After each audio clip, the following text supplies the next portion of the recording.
ഐസുവിന് മുന്നിൽ തളർന്നു നിൽക്കുന്ന കൃഷ്ണയുടെ തോളിൽ കൈകൾ അമർത്തുമ്പോൾ അവളെ എന്തു പറഞ്ഞ് സമാധാനിപ്പിക്കണമെന്ന് ജോണിന് അറിയില്ലായിരുന്നു. മോളെ, അയാൾ വേദനയോടെ വിളിച്ചു. എല്ലാം തീർന്നു ജോപ്പാ. ജോബിച്ചായൻ എല്ലാം മനസ്സിലാക്കി. എൻ്റെ ഏട്ടൻ. പൊട്ടിക്കരഞ്ഞുകൊണ്ട് കൃഷ്ണ ജോണിനെ ചുറ്റിപ്പിടിച്ചു. കരയല്ലേ മോളെ, അവനൊന്നും സംഭവിക്കില്ല. ഡോക്ടർ നോക്കുകയല്ലേ. ഏട്ടനൊന്നും സംഭവിക്കില്ലായിരിക്കും ജോപ്പ. പക്ഷേ ഇനി എന്താ നടക്കാൻ പോകുന്നതെന്ന് എന്തെങ്കിലും ഊഹമുണ്ടോ ജോപ്പന്? എൻ്റെ ഏട്ടൻ തോറ്റുപോയി ജോപ്പ.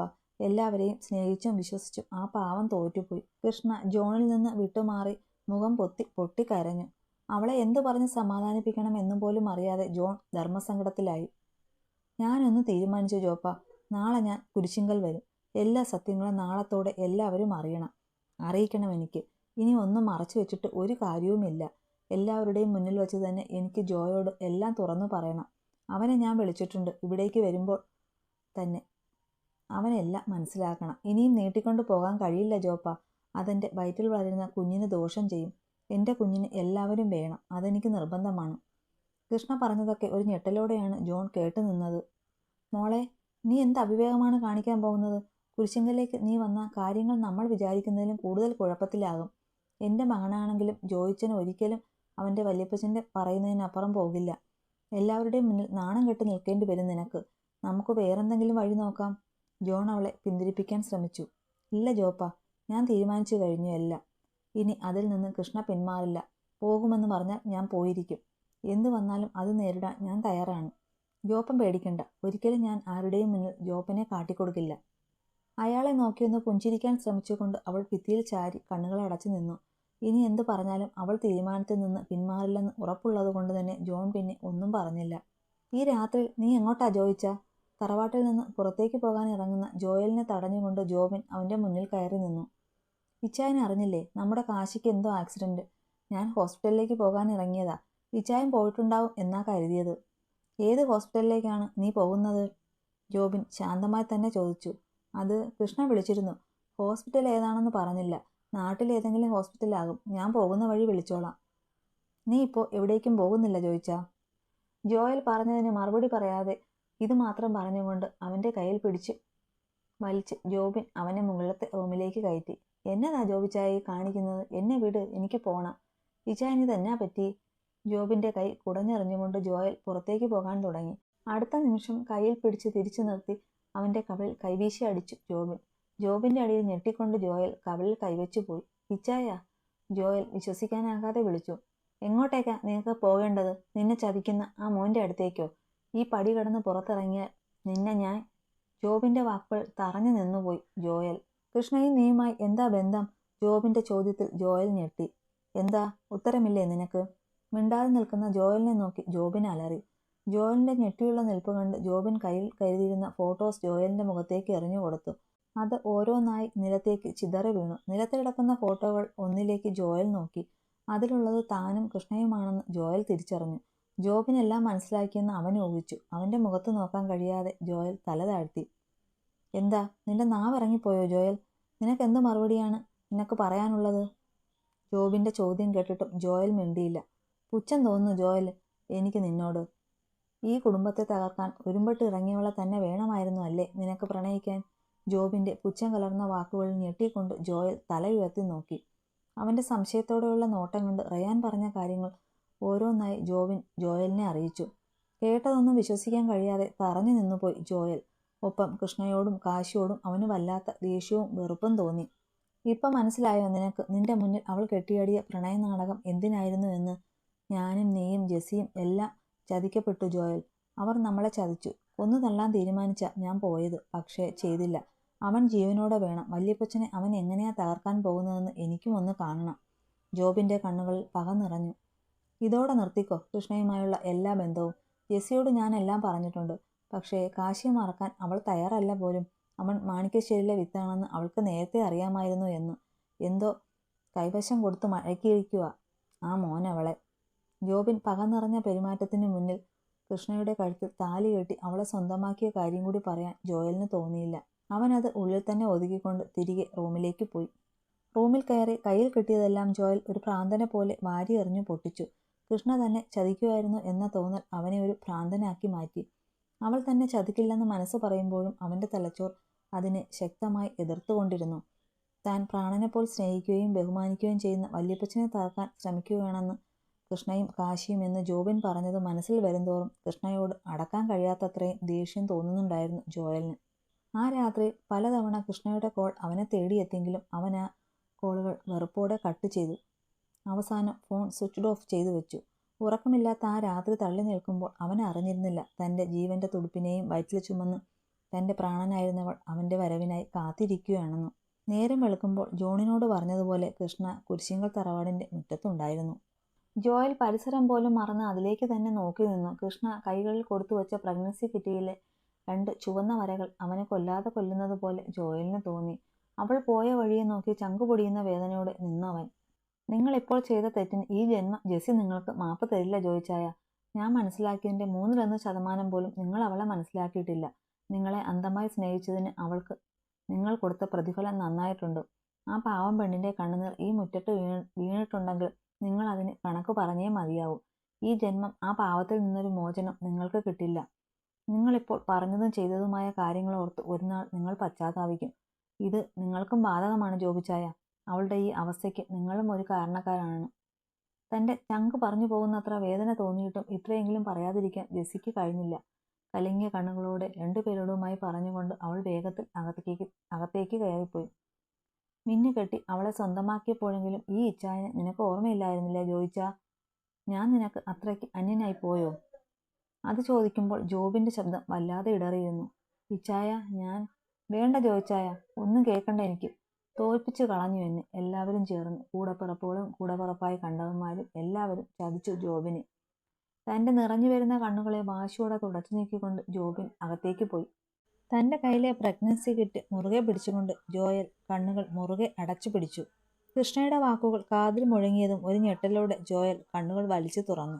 തുറന്ന കൺപോളകളിൽ നിന്ന് ഒഴുകിയിറങ്ങിയ കണ്ണുനീർ അവൻ തുടച്ചു നീക്കാതെ ഒഴുകാൻ തുടങ്ങി. ജോബിച്ചൻ അവിടെ നിന്ന് നിന്നേ. അകത്തേക്ക് കയറിയ ജോബിനെ സേവ്യർ തടഞ്ഞു നിർത്തി. എന്തായിപ്പോൾ ഇവിടെ നടന്നതിൻ്റെയൊക്കെ അർത്ഥം? ആ പെങ്കൊച്ച് മാണിക്കശ്ശേരിയിലല്ലേ? സേവ്യറിൻ്റെ ചോദ്യത്തിൽ ജോബിൻ ശരിക്കും ഞെട്ടി. ഇനി ഒന്നും മറച്ചു വെച്ചിട്ട് കാര്യമില്ലെന്ന് തോന്നിയപ്പോൾ നടന്നത് ഓരോന്നായി ജോബിൻ അയാളെ അറിയിച്ചു. അപ്പോൾ അതാണ് കാര്യം. നീ എന്നോട് ഇത് പറഞ്ഞതായി ആരും അറിയണ്ട. ജോയിച്ചൻ തുറന്നു പറയും വരെ എല്ലാം ഇങ്ങനെ തന്നെ പോകട്ടെ. പിന്നെ ജോബിച്ച, മാണിക്കശ്ശേരിയിലുള്ളവർ ഒരിക്കലും ആരെയും ചതിക്കുകയോ കൊല്ലുകയോ ചെയ്യില്ല. അതെപ്പോഴും ഓർമ്മ വേണം. എന്നെ കൊല്ലാൻ മാത്രമുള്ള പകയൊന്നും അവിടെ ആർക്കും ഈ കാലത്തോളം ഉണ്ടായിട്ടില്ല. നമ്മൾ കൊന്നു തീർക്കാനായിരുന്നെങ്കിൽ അത് പണ്ടേ ആകാമായിരുന്നു. ഈ നാടകത്തിൻ്റെ ആവശ്യമൊന്നും ഉണ്ടായിരുന്നില്ല അതിന്. ഇങ്ങനെയൊന്ന് അവർ ചെയ്തിട്ടുണ്ടെങ്കിൽ അതിന് പിറകിൽ ശക്തമായ കാരണമുണ്ടാകും. എടുത്തു ചാടി ഒന്നും ചെയ്യരുത് നീ എന്നല്ല ആരും. ഓർമ്മപ്പെടുത്തൽ പോലെ പറഞ്ഞുകൊണ്ട് സേവ്യർ അവിടെ നിന്ന് പോയി. കയ്യിലൊരു തണുത്ത സ്പർശനമറിഞ്ഞാണ് ജോയൽ ഓർമ്മകളിൽ നിന്ന് ഉണർന്നത്. ചുറ്റും നോക്കുമ്പോൾ അവനോട് ചേർന്ന് അവൻ ഇരിക്കുന്നത് പോലെ റെയിലിങ്ങിൽ ചാരി കണ്ണുനിറച്ചിറങ്ങി ഇരിക്കുകയാണ് ഷെർലി. എല്ലാത്തിനും കിച്ചുവിനും മോൻ സമയം കൊടുക്കണം. ഒന്നും പെട്ടെന്ന് മറക്കാൻ അവൾക്ക് കഴിഞ്ഞെന്ന് വരില്ല. അത്രയ്ക്ക് അനുഭവിച്ചിട്ടുണ്ട് ഈ ചെറുപ്രായത്തിൽ തന്നെ എൻ്റെ മോള്. ഷേർലിയുടെ കണ്ണിൽ നിന്ന് കണ്ണുനീർ പൊഴിഞ്ഞു ജോയലിൻ്റെ കൈത്തണ്ടയിൽ വീണു ചിതറി. ജാതകദോഷത്തിൻ്റെ പേരിൽ സ്വന്തം അച്ഛൻ്റെയും അമ്മയുടെയും കൊലയാളിയായി. പിന്നെ സ്നേഹിച്ചതിൻ്റെ പേരിൽ എല്ലാവരുടെയും മുന്നിൽ തെറ്റുകാരിയും മോശപ്പെട്ടവളും നമ്മുടെ അപ്പച്ചനെ തകർക്കാൻ വന്ന ക്രൂരയുമായി. ഇനി എന്തൊക്കെ കേൾക്കേണ്ടി വരുമെന്ന് കണ്ടറിയാം. ഷെർലി പുച്ഛത്തോടെ ഒന്ന് ചിരിച്ചു. ജോയൽ അപ്പോഴും നിർവികാരമായി അവൾ പറയുന്നതെല്ലാം കേട്ടിരുന്നതേ ഉള്ളൂ. എല്ലാം അറിഞ്ഞപ്പോൾ അവളോട് ഒരു വാക്ക് ചോദിക്കാമായിരുന്നില്ലേ മോനെ നിനക്ക്? അവൾ നിന്നെ ചതിച്ചിട്ടുണ്ടോ എന്ന്? നിന്നെ ഒരുപാട് സ്നേഹിച്ചതല്ലേ അവൾ? ഒരിക്കലെങ്കിലും അവളുടെ സ്നേഹം കളവാണെന്ന് തോന്നിയിരുന്നോ നിനക്ക്? മറ്റുള്ളവരുടെ വാക്ക് കേട്ട് അവളെ തള്ളിപ്പറയുന്നതിന് മുമ്പ് 2 തവണ ആലോചിക്കേണ്ടിയിരുന്നു നീ. എങ്കിലിപ്പോൾ നിന്റെ പെണ്ണും കുഞ്ഞും നിനക്കൊപ്പം സന്തോഷമായിരുന്നേനെ. ഷേർലിക്ക് അത് പറയാതിരിക്കാൻ കഴിഞ്ഞില്ല. ഇനി ഒന്നും പറയല്ലേ മമ്മി. കുറ്റബോധത്താൽ നീറി ഇല്ലാണ്ടാവും ഞാൻ. തെറ്റ് പറ്റിപ്പോയി എനിക്ക്. ഒരു നിമിഷം ഒന്നും ആലോചിക്കാതെ തള്ളി പറഞ്ഞു പോയി ഞാൻ അവളെ. മാണിക്കശ്ശേരിയിലെ രക്തമാണെന്ന് അറിഞ്ഞപ്പോൾ ജോബിച്ചായൻ പറഞ്ഞതെല്ലാം സത്യമാണെന്ന് വിശ്വസിച്ചു പോയി. തെറ്റാണെന്ന് മനസ്സിലാക്കിയപ്പോൾ വളരെ വൈകി. ഞാൻ എൻ്റെ കുഞ്ഞിനെ തള്ളി പറഞ്ഞിട്ടില്ല മമ്മി. കൃഷ്ണയെ ചേർത്ത് പിടിക്കാനും ഏതൊരാളെ പോലെയും എൻ്റെ കുഞ്ഞിനെ ചുമക്കുന്ന അവളുടെ വയറിൽ മതിവരുവോളം ചുംബിക്കാനും 100 തവണ മനസ്സ് വെമ്പിയിട്ടുണ്ട്. പക്ഷേ അവൾ എന്നോട് ഇക്കാലം അത്രയും പറഞ്ഞിരുന്ന നുണകളും എന്നോട് മറച്ചുവെച്ച സത്യങ്ങളും ഓർത്തപ്പോൾ അതിന് കഴിഞ്ഞില്ല എനിക്ക്. ഞാൻ വേദനിച്ചതുപോലെ അവളെയും വേദനിപ്പിക്കണമെന്ന് മാത്രമേ ഞാൻ ആഗ്രഹിച്ചിട്ടുള്ളൂ. അല്ലാതെ കൃഷ്ണയുടെ ജോയ്ക്ക് അവളെ ഉപേക്ഷിക്കാൻ കഴിയുമോ മമ്മി? അങ്ങനെ സംഭവിച്ചാൽ പിന്നെ ഞാൻ ജീവനോടെ ഉണ്ടാവുമോ? വിങ്ങി കരഞ്ഞുകൊണ്ട് ജോയൽ ഷേർലിയുടെ മാറിലേക്ക് ചാഞ്ഞു. എല്ലാം ശരിയാകും മോനെ. അവൾക്ക് നിന്നോട് വെറുപ്പില്ല. നിന്നോടെന്നല്ല, ആരോടും. സ്നേഹിക്കുന്നവരുടെ വെറുക്കാനോ അകറ്റാനോ കൃഷ്ണയ്ക്കും കാശിക്കും ഒരിക്കലും കഴിയില്ല. അവളുടെ പരിഭവം അവൾ വെറുപ്പായി പ്രകടിപ്പിക്കുന്നു എന്ന് മാത്രം. നിന്നെ മനസ്സിലാക്കിയില്ലെങ്കിൽ പിന്നെ അവൾ ആരെ മനസ്സിലാക്കാനാണെടാ?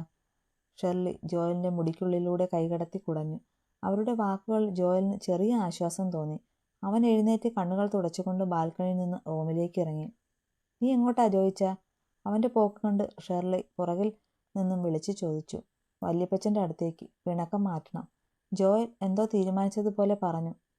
ആ പിണക്കം അങ്ങനെ മാറുമെന്ന് നിനക്ക് തോന്നുന്നുണ്ടോ? ഇല്ല, പക്ഷേ ശ്രമിക്കും.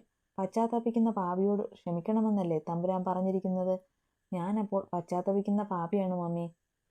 ഞാൻ ചെയ്ത പാപങ്ങൾക്ക് കൃഷ്ണയും വല്യപ്പച്ചനും കാശിയും എന്നോട് ക്ഷമിക്കട്ടെ. ഷേർലിയുടെ ചോദ്യത്തിന് ഒരു പുഞ്ചിരിയോടെ മറുപടി കൊടുത്തുകൊണ്ട് ജോയൽ മുറിവിട്ട് പുറത്തേക്കിറങ്ങി. വല്യപ്പച്ച! സേവ്യറിന്റെ മുറിക്ക് പുറത്ത് നിന്നുകൊണ്ട് ഉള്ളിലേക്ക് നോക്കി ജോയൽ വിളിച്ചു. അവന്റെ വിളി കേട്ട് ബെഡിൽ കണ്ണിന് മുകളിൽ കൈവച്ച് കിടക്കുകയായിരുന്ന സേവ്യർ കൈയെടുത്ത് മാറ്റിക്കൊണ്ട് തല ഉയർത്തി അവനെ ഒന്ന് നോക്കി. എന്നിട്ട് വീണ്ടും പഴയതുപോലെ തന്നെ കിടന്നു. ഇനിയും പുറത്തുനിന്ന് വിളിച്ചിട്ട് കാര്യമില്ലെന്ന് തോന്നിയപ്പോൾ ജോയൽ ഉള്ളിലേക്ക് കയറി. താൻ വന്നതറിഞ്ഞിട്ടും ഒന്നും നോക്കുക പോലും ചെയ്യാതെ കിടക്കുന്ന സേവ്യറിനെ കണ്ട് ജോയലിന്റെ കണ്ണുകൾ നിറഞ്ഞു. അവൻ നിലത്ത് മുട്ടുകുത്തി ഇരുന്നു കൊണ്ട് അയാളുടെ കാൽപാദങ്ങളിൽ കൈകൾ അമർത്തി. അവന്റെ കണ്ണിൽ നിന്ന് കണ്ണുനീർ ഒഴുകി അയാളുടെ കാലുകളിൽ വീണ് ചിതറി. അവന്റെ ആ പ്രവൃത്തിയിൽ സേവ്യർ പകച്ചുപോയി. എങ്കിലും കണ്ണിന് മുകളിലെ കൈ മാറ്റാനോ അവനെ നോക്കാനോ അയാൾ മുതിർന്നില്ല. എന്നോട് ക്ഷമിക്കൂ വല്യപ്പച്ച. വല്യപ്പച്ചനോട് എല്ലാം പറയാൻ ഒരുപാട് തവണ ശ്രമിച്ചിരുന്നു ഞാൻ. പക്ഷേ കൃഷ്ണയുടെ കാര്യം അറിയുമ്പോൾ അന്യമതത്തിലുള്ള ഒരാളെ സ്വീകരിക്കാൻ എല്ലാവരും തയ്യാറാകുമോ എന്ന പേടിയായിരുന്നു എനിക്ക്. ആരെയും അറിയിക്കാതെ അവളെ മിന്നുകെട്ടിയതും അതുകൊണ്ട് തന്നെയാണ്. എൻ്റെ മിന്ന് അവളുടെ കഴുത്തിലുണ്ടെങ്കിൽ പിന്നെ ആരും തള്ളിപ്പറയില്ലല്ലോ എന്ന് കരുതി. പക്ഷേ കൃഷ്ണയുടെ കാര്യം ഞാനിവിടെ അവതരിപ്പിക്കുന്നതിന് മുന്നേ വല്യപ്പച്ചൻ ലേയുമായുള്ള എൻ്റെ വിവാഹം തീരുമാനിച്ചു. ആ നേരത്ത് വല്യപ്പച്ചൻ്റെ സന്തോഷം കണ്ടപ്പോൾ ഒന്നും പറയാനോ ആ തീരുമാനത്തെ എതിർക്കാനോ എനിക്ക് കഴിഞ്ഞില്ല. പിന്നീട് സത്യങ്ങളെല്ലാം അറിഞ്ഞപ്പോൾ അവളെ എനിക്ക് അകറ്റി നിർത്തേണ്ടി വന്നു. എല്ലാവരുടെയും മുന്നിൽ നാടകം കളിക്കേണ്ടി വന്നു. എന്നോട് ക്ഷമിക്കൂ വല്യപ്പച്ച. എന്നെ ഒന്ന് നോക്കുകയെങ്കിലും ചെയ്യ്. എല്ലാവരും ഇപ്പോൾ എന്നെ ഒരു അന്യനെ പോലെയാ കാണുന്നത്. സഹിക്കാൻ കഴിയുന്നില്ല വല്യപ്പച്ച. മരിച്ചു പോകും ഞാൻ. അല്ലെങ്കിൽ സ്വയം ജീവൻ കൊടുക്കും ഞാൻ. അത്രയും നോവുന്നു എനിക്ക്. അയാളുടെ കാലുകളിൽ കെട്ടിപ്പിടിച്ച് കിടന്നുകൊണ്ട് ജോയൽ വിതുമ്പി. അവന്റെ വാക്കുകളിലും പ്രവൃത്തിയിലും സേവ്യറിന്റെ ഉള്ളം പിടയുന്നുണ്ടായിരുന്നു. അതിന്റെ ഫലമായി അയാളുടെ കണ്ണുകൾ നിറഞ്ഞു. അയാളെപ്പോലെ തന്നെ ഒരു ചുവരിനപ്പുറം ഇതെല്ലാം കേട്ടുനിന്ന കൃഷ്ണയുടേതും. അവൾ വാ പൊത്തി കരച്ചിലടക്കിക്കൊണ്ട് ജോയൽ പറയുന്നത് ഓരോന്നും കേട്ടുകൊണ്ടിരുന്നു. ജോയിച്ചാ, എഴുന്നേക്ക്. കണ്ണുകൾക്ക് മുകളിൽ നിന്നും കൈ മാറ്റിക്കൊണ്ട് സേവ്യർ ബെഡിൽ നിന്നും എഴുന്നേറ്റിരുന്നു. അയാൾ പറഞ്ഞത് കേട്ട് ജോയൽ കണ്ണുകൾ തുടച്ചുകൊണ്ട് നിലത്തുനിന്ന് എഴുന്നേറ്റു. നീ പറഞ്ഞതൊക്കെ നേരാണ്. നിന്റെ അഭിപ്രായം ഞാൻ ചോദിച്ചിരുന്നില്ല ലിയയുടെ കാര്യത്തിൽ. ചോദിക്കേണ്ടത് എൻ്റെ കടമയായിരുന്നു. പക്ഷേ എൻ്റെ മക്കളും കൊച്ചുമക്കളും എൻ്റെ ആഗ്രഹത്തിന് എതിർ നിൽക്കില്ലെന്ന വിശ്വാസത്തിൽ എടുത്തതായിരുന്നു ആ തീരുമാനവും. അതെൻ്റെ തെറ്റാണ്, സമ്മതിച്ചു. പക്ഷേ എന്ത് തെറ്റിൻ്റെ പേരല്ലായാലും ഒരു വാക്ക് ചോദിക്കുക കൂടി ചെയ്യാതെ നീ മിന്നുകെട്ടിയ പെണ്ണിനെയും അവളുടെ വയറ്റിൽ നീ സമ്മാനിച്ച കുഞ്ഞിനെയും മറ്റുള്ളവർക്ക് മുന്നിൽ വെച്ച് അപമാനിച്ചത് ശരിയാണെന്ന് തോന്നുന്നുണ്ടോ നിനക്ക്? സേവ്യറിന്റെ ചോദ്യത്തിൽ ജോയൽ മറുപടി ഇല്ലാതെ നിന്നുപോയി. ശരിയാണ്, അവൾ മാണിക്യശ്ശേരിയിലെ കുട്ടിയാണ്. അതറിഞ്ഞതുകൊണ്ടാണല്ലോ നീ അവളെ അകറ്റി നിർത്തിയത്. എങ്കിൽ ഞാനൊന്ന് ചോദിച്ചോട്ടെ ജോയിച്ചാ? സേവ്യർ ജോയലിനെ ചൂഴ്ന്നു നോക്കിക്കൊണ്ട് ചോദിച്ചു. അയാളുടെ അടുത്ത ചോദ്യം എന്താണെന്ന് അറിയാതെ പകച്ചു നിൽക്കുകയാണ് ജോയൽ. ഇവിടെയുള്ളവർക്ക് മുമ്പിൽ വെച്ച് നീ അപമാനിച്ച് ഇറക്കിവിട്ട അതേ കൃഷ്ണയെ അവരുടെയൊക്കെ മുന്നിൽ വെച്ച് തന്നെ പിന്നീട് നീ ചേർത്ത് പിടിക്കാൻ എന്താ കാരണം ജോയിച്ചാ? സേവ്യറിന്റെ ചോദ്യത്തിൽ ജോയലും ഇത് കേട്ടുകൊണ്ട് പുറത്തുനിന്ന കൃഷ്ണയും ഒരുപോലെ ഞെട്ടി. ജോയലിന്റെ ഹൃദയം കൂടുതൽ ശക്തിയിൽ മിടിക്കാൻ തുടങ്ങി. വല്യപ്പച്ചന്റെ ചോദ്യത്തിന് ഉത്തരം നൽകിയ താൻ തന്റെ അപ്പനെ ചതിച്ചു എന്നാണ് അർത്ഥം.